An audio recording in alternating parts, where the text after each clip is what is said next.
The stars are brightly shining. It is the night of our dear Savior's birth. Long lay the world in sin and error binding till he appeared and the soul felt its worth. A thrill of hope, the weary world rejoices, for yonder breaks a new and glorious morn. Fall on your knees, oh, hear the angel's voice sing. Ooh, his law is love, and his gospel is peace. It's the most wonderful time of the year, with the kids jingle belling and everyone telling it be a good cheer. It's the most wonderful time of the year. It's the happiest season of all, with those holiday greetings and gay happy meetings when friends come to call. It's the happiest season of all. There'll be parties for hosting, marshmallows for toasting, and caroling out in the snow. There'll be ghost stories and tales of the glories of Christmas long, long ago. It's the wonderful time of the year. There'll be much mistletoeing and birds will be glowing when loved ones are near. It's the most wonderful time of the year.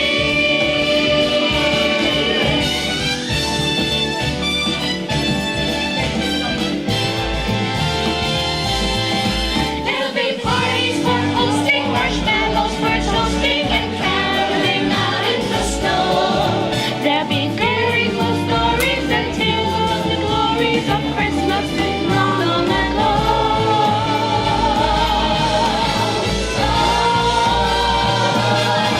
It's the most wonderful time of the year.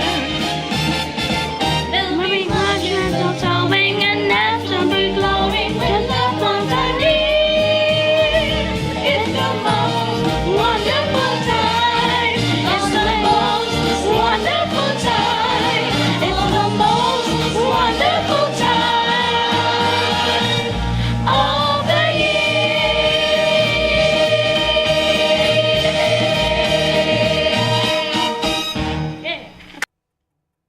Welcome to Tots and Teens in Focus. I'm your host, Patricia Trim, and with me is some pretty young ladies. They're here and they will be talking, we'll be discussing teen stuff, youth development, and what can youths encourage other youths to do within the community so that we can come away from the crime and think of production that can help to increase and inspire their career and make them much better youths within the community. Welcome to Tots and Teens in Focus, and welcome you youths to this Youths of the Community and how can the community help our youths. We know that you are youths and you can share some of your ideas that the older folks can learn, because sometimes the older folks tend to say they are in control, but then you youths have your own inspiration that you can share to help the older folks understand today's world from the past, the ancient days to the modern days. Welcome once again. And you are Edgehill. Edgehill. Davey. Davey. And Amee Apedo. Davey. You see, tell me something about yourself, your name, your school, where, which part of the community you live and, directly, the community that you grew up in. Well, my name is Edgehill. I go to Brooklyn High School of the Arts. I've actually was born in Florida, and then I moved here to start school. What community did you grew up with? I know you said you're from Florida, but Well, I grew up in Crown Heights. It's not really a bad area. It's a pretty decent area. Crown Heights. Yeah. Yes, and then we have Mia. Mia. I was born in Long Island, and I used to live in Far Rockaway, and then I lived in East Flatbush, and I moved to Canarsie. East Flatbush is like very diverse, like has a lot of people from the Caribbean, and Canarsie is very quiet. A lot of like retired old people live there. Not a lot of kids come outside. And I don't remember much about when I used to live in Far Rockaway because I was like a baby. Well, it's good that you have some old folks living there who will able to give you some guidance that you need and able to tell you about the Asian days and how you can able to learn from the Asian teaching. And then we have Amee. I go to Brooklyn High School of the Arts. I'm a theater major at the school. I live in Crown Heights, Brooklyn. I've lived there all my life. I've never lived in any other part of Brooklyn. And the neighborhood is pretty diverse. There's a lot of families, a lot of young kids, a lot of older people, a lot of adults. It's a pretty diverse community. Okay, so they're all Brooklynites and they love Brooklyn because, they go to Brooklyn school, they mix with the Brooklyn children, and I love Brooklyn. Don't get me wrong, I love Brooklyn. I don't want to live nowhere else but Brooklyn because it's so accommodating. It's very convenient, and you can move to any point, and everybody mind their own business in Brooklyn. So I love Brooklyn. Now, you know that we have teens around the place. We have a lot of both boys and girls. We want to help them, how to tell them and share with them what they can do because some people are lost. Some youths are lost. Some youths' parents are addicts. Some youths' parents they died. Some youths' parents are not around. Some of them are in foster care.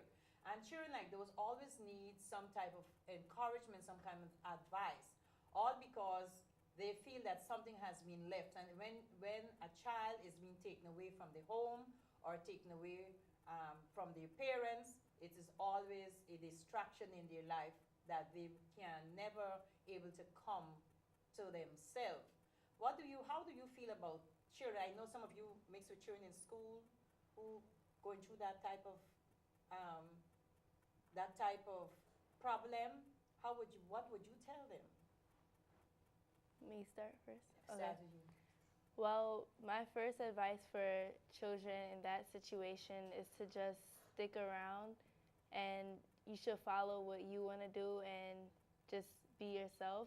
Even if you don't have nobody there to encourage you, just know that somebody is watching what are you doing, and it's going to affect you later on in life. How do you feel about that? Well, I actually have a cousin who is an orphan, but not like in foster care. It's just like his parents died when he was little, and he was fortunate to have my grandmother, but it was always still hard for him in school because he has to see everybody else's parents picking them up, and then he always relies on his grandmother. Father-son dances, he has no father, and I just feel like if he could make it through, because now he's like 20, like in his 20s, if he could make it through his childhood, and like he was interested in music, so I think other kids could make it through if they just think positively. It was hard for him because till this day he still, like, he talks to me about it, but as long as you have someone to talk to and you don't give up, I think you'll be okay. And what about you? Yeah, I feel like being able to express yourself positively is a good thing in situations like that because kids tend to lash out if they feel a loss of something like a parent or anything that they're not getting. So I like just do what you want, whether it's sports or the arts or whatever it is you're into. Just spend a lot of time on that. Focus your mind on what you like, and you'll have fun. Do something that will make you, that will elevate your standards. You know, we have parents, and you children, sometimes you want parents to listen to you, but you don't want to listen to parents. And then sometimes some children will call the cops because parents try to scold them, which I think is not right, because in the Caribbean, parents take control and not children. But in America, children wants to take control and not the parents. But then there is a backlash, because when parents are being, children are being, children call the cops or call any social services on parents, it tends to take away the children from the home. But going to another home is distracting. It's hurting. You need your parents. It doesn't matter how, well, they say, how not forgiving or not understanding a parent can be, but it's always good to have the right parents around you. And I say parenting belongs to parents and not to the system.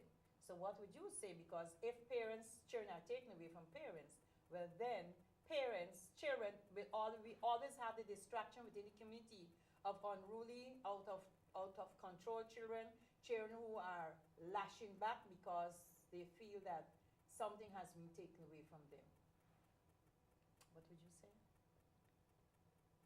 Well, first of all, I think that children shouldn't actually, it should never get to the point where you have to call ACS or social services on your parents, because nothing they do could be so harmful to you that you have to call somebody to get away from your home, because then it's going to pay back on you when your foster care parents can't do what you wanted them to do, but your parents did it for you. And yeah. You're a smart child. Let me hear you. I think that your parents just scold you out of love because they were teens once and they made mistakes and they just want better for you. And I know sometimes it's like you're your own person and you think you know what's best for you, but then you realize as you get older and you refuse to listen to your parents and then you go through something for yourself, you're like, I should have listened to my mom and my dad. So just try to just understand them because they're trying to help you. Maya, how do you feel about that? Parents only want the best for you, I feel, and it might seem very wrong or you feel like they're too strict or they're not fair, but in the long run, you'll thank them for what they've done. And I know each one of you have some type of relatives or parenting has the Caribbean training, and I know sometimes it might be rough, but you know, back in the Caribbean, most of you, any of you born in the Caribbean? No. So in the Caribbean, always that the village takes care of the children, and your parents can always depend on the neighbors to give an eye or to correct you. Or I think we have some children too back home that is not doing well because they're looking at the TV and they see what is going on in America, and then we have deportees returning back home, and it's causing a whole set of confusion back in our homelands. Youths are, but yet still, parents don't make joke because police is not coming or the ACS is not coming. But the parents don't make joke where the children is concerned, because whenever you're done, the children is the ones who will be suffering, because you end up in the jail, you end up in prison, you end up not having an education, and then you can't work, and then you end up on the streets. Because it's not like here, parents will turn and say, you can't put me out on the street, parents will throw you out, so you have to get your acts together. And I think that is what's happening here. Children feel to themselves that they can do whatever they want to do, and parents have no say about it, which is wrong. And then the system come in, and the system will take over the children. They try to help, because we have a program called Parenting Belongs to Parents and not to the System, and we're saying that instead of giving parents giving the children over to foster care parents help those same parents who need help, probably because they don't have the means to upkeep their children. That is why they react in such unproductive way. So I like your style because you have the sense to understand what is parenting and how important your the rules of the house is important, where the parents take control and not the children take control. So in the community, we have a lot of advantage that is being taken on youths, um, especially in the schools. We have the bullyism. How would you share your views about the bullyism in schools? Well, the last time I ever experienced bullying around me was in middle school, and I think as kids get older, they stop bullying. Well, from what I saw, but back then in middle school, kids used to get bullied for stupid reasons or just because of something they wear or something like that. And I don't think it's right because you don't know where they come from and what they have and if they're fortunate enough as you are. So.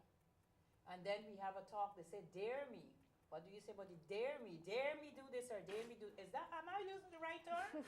I think you are. It's basically they want to see if you're going to fall for their trap or if you're going to back down. If you back down, that's what they want you to do because they want to feel like they have power over you.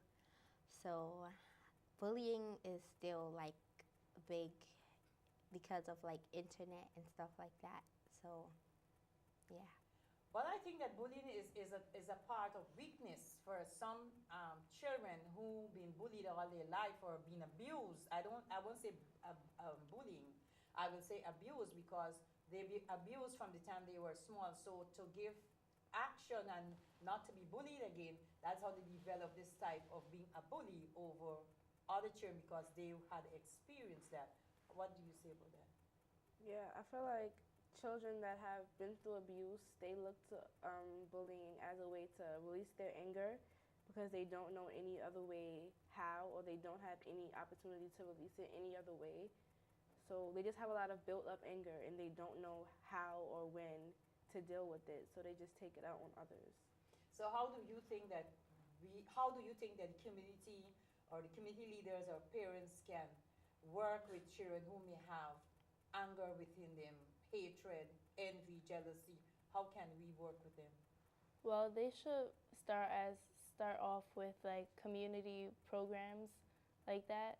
It should just be like a nonprofit organization, and they should just have like adults talk to kids, like adults that went through what they going through or something, and have them talk to them and make them come back to their senses about what's good.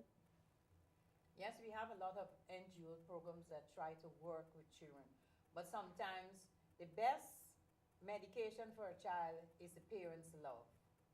Because yes, community organizations do work, do help, but yet still the parents should be involved. In our program, Tots and Teens, if your parents is not a part of the program, then we don't want the children to be a part of the program because what we're teaching them, the parents should be involved and should know what is going on, and that is how parents and child relationship develop. What do you say? Some kids don't like to talk. They just, I don't know, they don't feel comfortable talking. So maybe they should keep like a journal or like write their parents a letter if they don't know how to say it.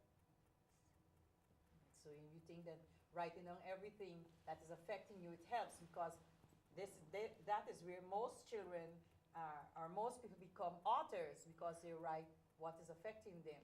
What do you say? I agree, or just for children to have somebody that actually cares if they feel like they can't go to their parents about something, like an organization, like an after-school club, where you can just talk about how you're feeling or what's bothering you, and you're talking to people that care about what you're saying, and they're giving you advice back, just to feel like important in a group. And yes, the community giving you advice, sometimes it leads the children away because if there's no love inside of the home and they go out there, they end up being with talking to someone who is a drug dealer or something and say, yes, son, or yes, daughter, and that will lead them away. So instead of talking to outsiders, what it is that it, as she said, write letters to your parents, or can you go to your parents and talk to? You have to have that parents and child relationship. I know some parents don't listen, but if you write the letters or you write the note and you explain, or your teacher who teach you to call in your parents to talk with them. How do you feel about that? Well, I think writing letters is actually better than having a teacher get involved in it, especially if you're not close with the teacher. So I think when you write a letter, your parents better understand what you mean than when you say it, because they don't want to listen at the time because they're mad. So I think writing is better than actually confronting them. You said about writing. You have other friends in the school who might be going through. Have you ever explained to them or tell them, I think you should write a letter and explain to your parents? Yeah, I've even wrote my parents letters before. I when know that. in trouble. But yeah, or I just try to help my friends stay out of trouble. Yeah, that's the best advice I could And give then them. when you write them, you get a better communication with them. I insisted, well, mommy, I had to write you this letter because I know if I try to talk to you, you're not going to listen. So sometimes you got to tell your parents, you have to listen to me too, because I have my own inspiration, I have my own ideas, and I can share it with you. But then when I grow up, you can be telling me what to do, but I will need your help. And so you have to start listening to me from now, so that even when I grow up, I can depend that I can call upon you because I have my parents, or I have my mother who is my best friend. How would you say to that? Yeah, I feel the same way. I know that a lot of kids feel like their parents should be their best friend. And I feel like in a way they should be, but not to the extent where you feel you can take advantage of them. But just enough where you feel comfortable enough to talk to them or to go to them if you need help. Or just to be able to have a relationship with them that is a healthy one. But if you're in a home and you have a parent who's not having a relationship with you, probably they're going through their little episode in time and they don't understand because things are going on in life. Who would you try to, and you know some parents you dare not talk to them because they get very angry. How would you relate to such a parent, or what help would you try to seek to help that parent who is going through, because sometimes they are so arrogant that they outburst on their children for no reason at all.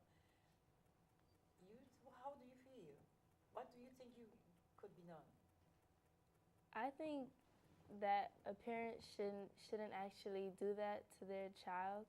If you're going through something, say that you're not ready to talk about it right now. You talk about when you're ready, and just be separate but not be separate away from your child, but be by yourself.